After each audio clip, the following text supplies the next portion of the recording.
Os alunos hoje são assim, eles são mais mimados, mais intolerantes com relação a... Existe uma série de coisas que ninguém aceita discutir. Digamos, a direção do ensino no Brasil o fazem muito mais com intenções ideológicas do que com a intenção, na verdade, de formar pessoas, né?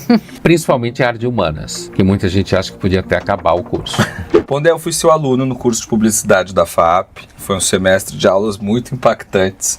Mas teve um episódio específico que me marcou muito. Naquela época você era coordenador do curso de publicidade. E aí teve um dia que você entrou na sala um pouco irritado e tal. E aí você estava falando sobre o pior tipo de mãe que ia te encontrar às vezes lá na coordenação. Ah, sim, mãe de aluno. Isso, mãe de aluno. Chorar nota. Exatamente. O que é uma coisa muito impressionante na faculdade, mas... Hoje é pior do que naquela época. Vou chegar exatamente aí. Mas eu ri muito porque você disse assim, tinha uma parede de vidro, né, na sua sala da coordenação, que você dizia assim, quando eu vejo que tá vindo uma mãe com a bolsa no cotovelo, eu tento pular a janela, porque eu sei que essa vai me dar trabalho. Isso foi, em 2011. Então, 13 anos atrás. O que eu queria te perguntar era exatamente isso. Hoje em dia, como é que os alunos estão chegando na faculdade e como são essas mães? Como são os pais destes alunos de agora? Olha, os alunos, eles têm muito menos senso de humor. Eu dei aula de graduação, hoje eu não dou mais aula na graduação, eu gravo só aulas para eu ter, a agenda não deixa, né? Mas eu dei aula de graduação há muitos anos e a maior parte do tempo os alunos tinham muito senso de humor. Então, como você deve lembrar, a gente dava muita risada na aula, tinha muita brincadeira. E hoje os alunos, eles são em menor número, porque tem menos jovens. As pessoas chegaram à conclusão que não vale a pena ter filhos, né? E eles são mais duros na relação com os próprios colegas, mais intolerantes com relação a... Existe uma série de coisas que ninguém aceita discutir, o que, na minha aula, que eu sempre discuti muito, né? Sempre fazia os alunos discutirem tudo. Então, os alunos hoje são assim, eles são mais mimados no sentido de que... Vou dar um exemplo. E olha que isso já tem algum tempo, hoje é pior. Pondé, por que eu tenho que ler Macbeth? Eu comecei a ler Macbeth e me faz mal. Por que eu tenho que ler isso? Justamente porque te faz mal, meu querido. Então, era uma menina, né? Era uma menina. Assim, uma vez também já isso, depois da pandemia, eu citei alguma coisa sobre Shakespeare, né? E alguém perguntou assim, o que é Shakespeare? Não quem é, tá? O que é Shakespeare? Certo. Então, os alunos... Apesar que eu até tem um ano que eu saí de dar aula presencial na graduação, mas eu nunca tive problema com o aluno mexendo em celular, por exemplo. Ficar respondendo mensagem. Mas eles são mais quietos. Isso que eu quero dizer. Eles têm medo. Participam. Uma vez... A gente estava na primeira aula, assim, em que eu sempre perguntava, né, quem acredita no quê, né, para saber onde que eu estava pisando, se eu não ia chutar o canela de ninguém. Claro, pelo apesar menos que eu na ia primeira chutar, aula, mas não. eu perguntava, Sim, né? só para ter certeza. Nas próximas semanas. E aí uma menina falou que ela era ateia e que ela namorava um menino evangélico, e que a família desse menino ficava tentando levá-la à igreja e ela escapava quando podia. E aí isso foi a primeira aula, ela sumiu da aula, ela participou muito dessa aula. Aí eu cruzei com ela no corredor e perguntei para ela o que tinha acontecido. E ela falou, não, eu deixei a matéria, desisti. Eu falei, mas por que você participou tanto? Ela falou, não, o problema não é a matéria aqui. Lembra aquela história que eu contei do meu namorado evangélico? Então... Uma das meninas na sala gravou o áudio, mandou para a irmã dele, ela mandou para ele. Nossa. E ele terminou o namoro. Mas era melhor ter seguido da aula, né? Então. Não, mas você vê o medo, né? Uma loucura. Você vê o medo de você falar uma coisa, de repente... Ser repreendido. O colega gravar, né? E, então, esse tipo de coisa acaba somando e fazendo com que os alunos hoje eles sejam mais muito mais contidos, e muitos são medicados, fazem tratamento, né? Isso é um tema que não é brasileiro, Claro. Esse é um tema, tem muito livro escrito sobre isso. Né? E os pais? E os pais, bom, os pais são diretamente responsáveis por isso, né?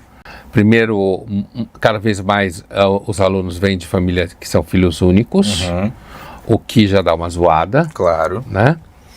E então os pais, eles têm muitas expectativas com relação. Um menino uma vez, um pouco antes da pandemia, falou: Pondé, meu pai quer que eu salve o mundo, eu só quero achar um estágio. Maravilhoso. Então, Impressão, assim, hein? então os pais, eles têm muitas expectativas com os filhos. Os filhos têm que ter sentimentos ótimos, têm que ser pessoas maravilhosas, né? E ao mesmo tempo tem que ser capaz de ser designer de IA, né? Tem que ser uma mistura assim de um monge budista com Steve Jobs, né? Bem sucedido em todas as áreas da vida. Então os pais são muito ansiosos, né? Eu hoje, como não sou mais coordenador, não tenho mais que enfrentar esses pais, Amém. né? Porque algumas conversas com pais até que foram boas, mas a maior parte era basicamente querendo que o professor X, não necessariamente eu, passasse o filho. Claro. E também tinha aquela coisa dos psicólogos, né? Psicólogas cujo paciente era aluno e elas queriam que ajudasse no processo. Uma reprovação nesse momento pode ser muito negativo, entende? Então, você tem todo um conjunto de repertório, de vocabulário que acaba cercando essa situação. E os pais, por exemplo, os pais vão na faculdade, né? Nessa época já iam. Sim. E piorou mais depois dessa época. Iam às vezes acompanhada por médicos, em alguns casos raros por advogados. Então, eu nunca, quando eu era aluno, em escola e depois de universidade, minha mãe nem sabia o que eu estava fazendo na Imagina! faculdade. Na minha casa foi mais ou menos assim. O assunto completamente não deles, né? Celebramos que passei no vestibular e É isso aí, celebrava que passou e acabou, Então, os pais são muito ansiosos desde a escolinha, né? Tá. Por exemplo, Verdade. né? Hoje tem muitas mães que não deixam os filhos, sei lá, de 5 anos, 4 anos e dormir na casa do coleguinha porque tem medo de que sofra algum abuso. Então quer mandar a babá junto, né? Então pai e mãe hoje é uma das populações mais paranoicas e ansiosas que tem por aí. Fica olhando no YouTube conselhos de gente todo tipo, de picaretagem, explicando como você deve ser pai e mãe. Pondé, eu queria te fazer uma pergunta de colega. Sou professor da Universidade Federal de Uberlândia, Instituto de Filosofia. Mas é uma pergunta que diz respeito à atual situação da universidade, um pouco no mundo, um pouco no Brasil. Mas no Brasil em especial, nós temos aqui universidades que estão beijando aí 50% de vagas ociosas. Quer dizer, parece haver um especial desinteresse das pessoas, da população em geral, pela frequentação da universidade. Eu sou professor universitário desde 2008 e tenho acompanhado com preocupação a queda na qualidade dos alunos que frequentam as nossas salas de aula. Como você vê a questão da relevância da universidade no mundo e, em especial, no Brasil? Nós temos pesquisas aí que mostram a universidade brasileira com 30% a 35% dos seus alunos analfabetos funcionais. Quer dizer, é possível pensar num futuro razoável para a universidade? Um abração para vocês, um baita prazer. Bom, obrigado pela pergunta. Então, essa é uma baita pergunta. Uma baita pergunta. Com relação ele fala analfabeto funcional, né? A educação piorou muito, né? A verdade é que aí é difícil. Algumas pessoas dizem porque aumentou o número de pessoas que têm acesso às escolas, porque tem mais escola pública, mais escola privada, seja como for. Mas, de fato, o nível de formação dos mais jovens parece que está piorando muito. E a gente tem que lidar com o fato de que, às vezes, as coisas estão dando errado mesmo. Né? Tá. Então, assim, o nível da educação é muito ruim. Tem muitas escolas que, na verdade, ficam muito tempo discutindo coisas paralelas ao invés de ensinar matemática, história e português. O básico. Né? O crescimento das redes sociais piora muito porque muitos alunos ficam mais ligados nelas do que qualquer coisa na escola, porque a escola fica um pouco enfadonha, né? Inclusive do ponto de vista da comunicação, da relação com o conteúdo. Você tem, sem dúvida nenhuma, uma queda no número de jovens, que tanto escolas quanto universidades percebem já de forma clara há muito tempo. Né? Hoje a gente tem mais pessoas de 50 anos do que de 15 no Brasil. Então, né? Isso é um tema que não tem retorno. Sim. Não vai mudar isso. Não vai mudar porque isso é resultado da modernização, resultado da mudança do papel social da mulher, é o resultado do crescimento do mercado de trabalho. As mulheres querem trabalhar, querem estudar, querem ter carreira, e as pessoas normalmente não estão querendo compromissos que duram tanto tempo, né? Então isso é uma situação estrutural, isso não vai mudar a rota, a não ser que o capitalismo quebrasse, a gente voltasse ao neolítico e aí as mulheres engravidassem de novo com 15 anos, 14 anos. Tivessem filhos em sequência e tudo mais. E o que acontece ainda em parcela da população mais pobre. Sim. Exato. Meninas de 15 anos grávidas, 16 anos grávidas, isso ainda acontece. Então isso também ajuda a diminuir a presença dos alunos em sala de aula, porque tem menos alunos. Claro. Então assim, outra coisa, que isso é um fenômeno um pouco mais recente, mas no último mês eu vi no mínimo 3 pessoas fazendo referência a isso, é o crescimento nas redes sociais de gurus para jovens que dão conselhos como você virar um empreendedor e que ir para a faculdade não vale nada. Os próprios jovens. Muito. Né? Eu mesmo escutei uma vez uma figura de um certo nome público sendo patrono numa formatura em que ele, patrono para os alunos é o modelo de profissional, Paranif é o modelo de professor, né? Então, profissional de mercado para onde eles vão. E essa pessoa falou no discurso como patrono numa formatura que a universidade não fazia nenhuma diferença. Não entendeu muito bem. Que tanto fazia você estudar ou não estudar, o mais importante era ir para o mercado. Então, esse tipo de discurso, quando a gente sabe que, pelo menos até hoje, para, digamos assim, a espinha dorsal do país, a educação formal é fundamental.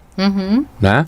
Todo o ciclo, graduação e, para muitas pessoas, pós-lato sensu, pós-estrito sensu, mas sem educação formal você não consegue fazer com que, porque a educação não é só o conteúdo, é o treino mental. É claro. Né?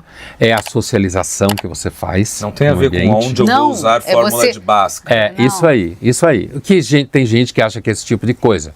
Né? É você ter contato com outras realidades, ainda mais na universidade. Sim, né? Então. E aí tem recentemente, eu não sei onde eu estava da última vez, que um menino virou para mim e falou assim, eu já lembrei o que foi. Eu estava falando em alguma universidade, em alguma cidade do Brasil, que eu não lembro mais qual é, e antes veio um menino e me fez essa pergunta. Como que eu respondia, o que eu pensava sobre esses caras que estão bombando na internet, falando com que não tem nada que estudar. Eu fiz faculdade, eu tenho um irmão que fez só escola, tá rico e eu tô ganhando salário e tal e tal. Então, isso tem impactado muita gente, principalmente, eu diria, do extrato de classe média para baixo, né? E isso também ajuda a esvaziar a faculdade. Algumas faculdades, elas acabam também fazendo um jogo contrário. Quando tem muita greve, algumas universidades públicas, inclusive, têm muita miséria de orçamento. Sim. Né? São muito mais enfadões, inclusive, do que os próprios colégios. Isso aí. Então, isso também muitas vezes estimula que o aluno até entra, mas não vai, não frequenta, vai para outro lugar. Então, isso também, do ponto de vista da demografia, o número de jovens não vai aumentar. Mas é claro que você pode melhorar o nível da educação. No Brasil, a gente tem tido um sucateamento grande da universidade. E também uma coisa que grande parte das pessoas que atuam, digamos, a direção do ensino no Brasil, o fazem muito mais com intenções ideológicas do que com a intenção, na verdade, de formar pessoas, né? Então, eu acho que a pergunta deles tem um leque, né, de respostas. Um leque de respostas em jogo que, de fato, faz com que no Brasil esse fenômeno ele tenha ficado sofrido muito, principalmente em área de humanas, que muita gente acha que podia até acabar o curso.